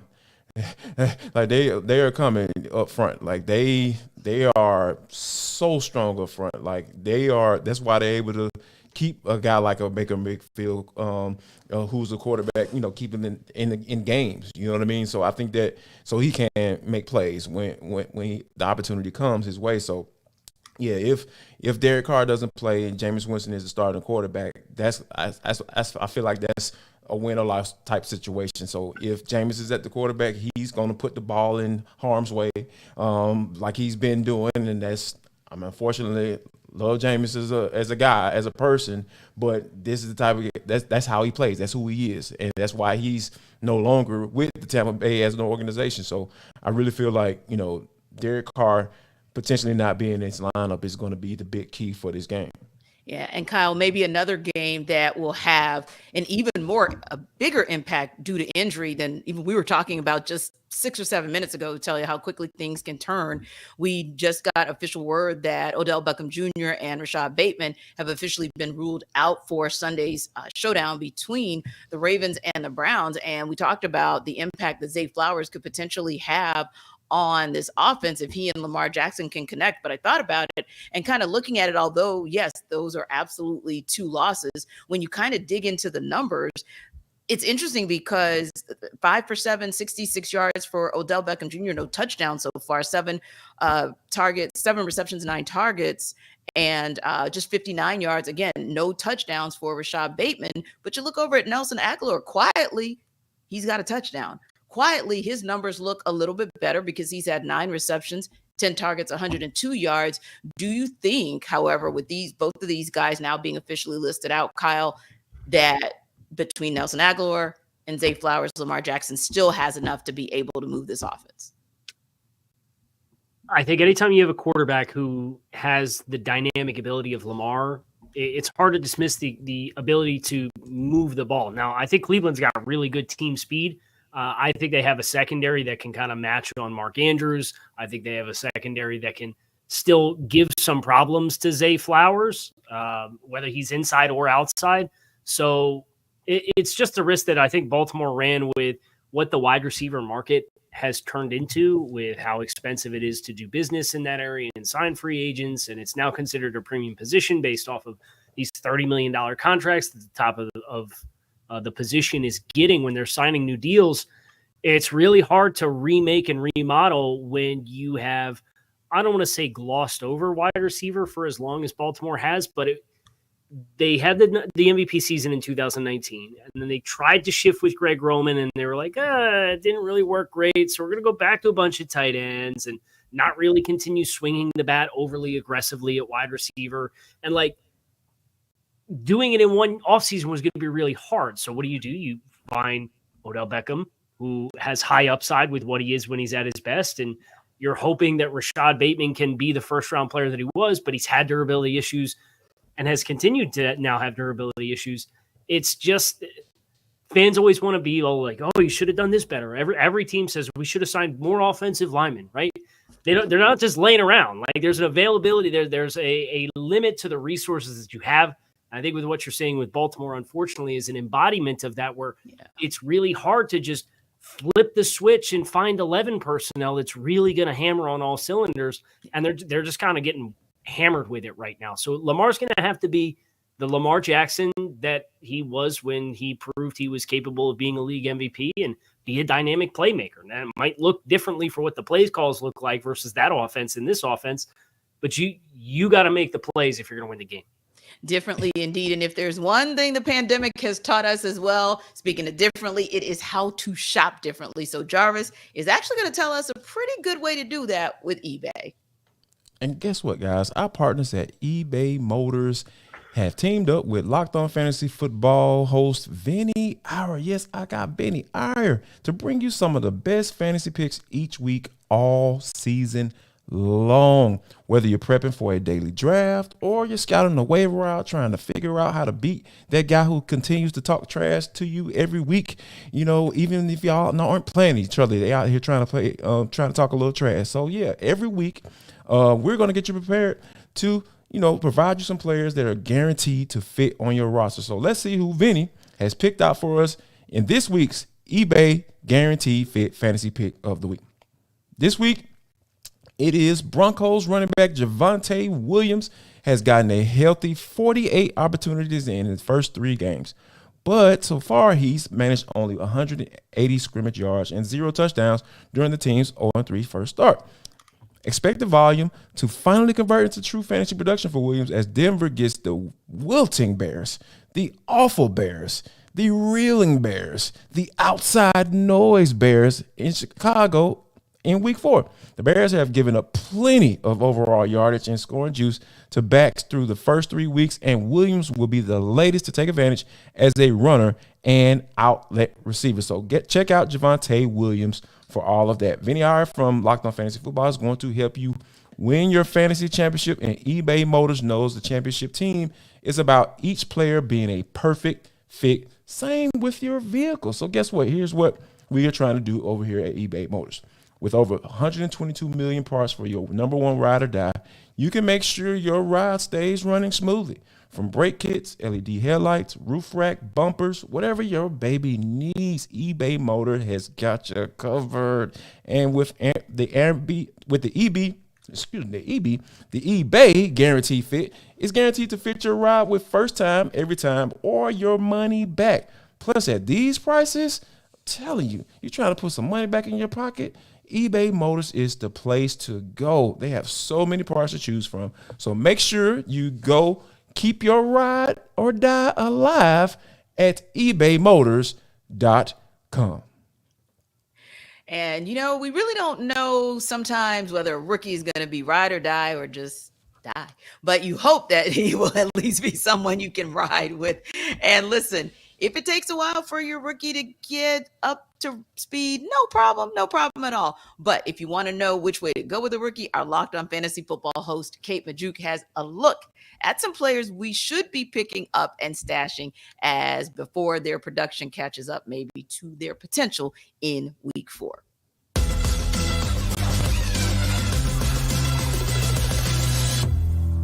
We are now a few weeks into the season, and this is a time that rookies can finally start seeing more playing time, or you might want to consider picking up an insurance back in case of a big injury to one of these stud running backs out there. So here are 3 guys I think you should consider picking up and stashing prior to kickoff on Sunday. First up is Chiefs rookie wide receiver Rashee Rice. So he's a 2nd-round pick this year, and he led the Chiefs wide receivers with 5 receptions for 59 receiving yards in week 3. But the thing is, he was tackled down twice at the Bears' 1-yard line. If he were to have scored 2 touchdowns with that stat line, Rashee Rice would have been a top waiver priority pickup this week. Instead, he's still probably sitting out there on your waivers. Rice has the 2nd most targets and receptions on the Chiefs this season, behind only Travis Kelce. And he saw a season-high 38 snaps in week 3 after only playing 11 snaps in week 2 and 20 snaps in week 1. I think Rashee Rice is a great pick up and stash, and hopefully he can break out here in the next coming weeks. Another rookie wide receiver I want to pick up before this week, it's Broncos wide receiver Marvin Mims Jr. His usage makes absolutely 0 sense. I do not know what the Broncos are doing. He has, for whatever reason, he's the only shining light on this entire team. The rest of the Broncos team is very depressing, but he's the one thing that's working out for them. But he's played 17, 16, and 15 snaps over the first 3 weeks of the season. He has 7 receptions. That's it this entire year. But these are the yards he's had on those receptions. A 60-yard catch for a touchdown, 53-yard catch, 38-yard catch, and 30-yard catch. So 4 of his 7 catches went for a lot of yards. Plus, he had a 99-yard kickoff return touchdown. This guy is dynamic. And once Sean Payton and the Broncos open their eyes and actually get this talented player on the field more, he should be fantastic for fantasy. So again, that's Marvin Mims Jr. See if he's on your waivers and stash him if he is. And then for an insurance back, you might want to look at Elijah Mitchell, the 49ers backup to Christian McCaffrey. We all know CMC is absolutely amazing, and he's on the field so much. So Elijah Mitchell's not going to have much value for fantasy unless there were to be an injury to Christian McCaffrey. But the thing is, right now, the 49ers are kind of running Christian McCaffrey into the ground already through 3 weeks. He has 71 touches, which is the 2nd most in the NFL. And we know that CMC has dealt with injury issues in the past. I mean, there was a few seasons there where it felt like every time he got into the game, he was getting injured. He was able to stay healthy last year. Well, hopefully he can stay healthy this season. But I do think it's important to pick up that insurance running back, especially if you have Christian McCaffrey starting. Have Elijah Mitchell on your bench, because if CMC were to go down, he would be an every week start.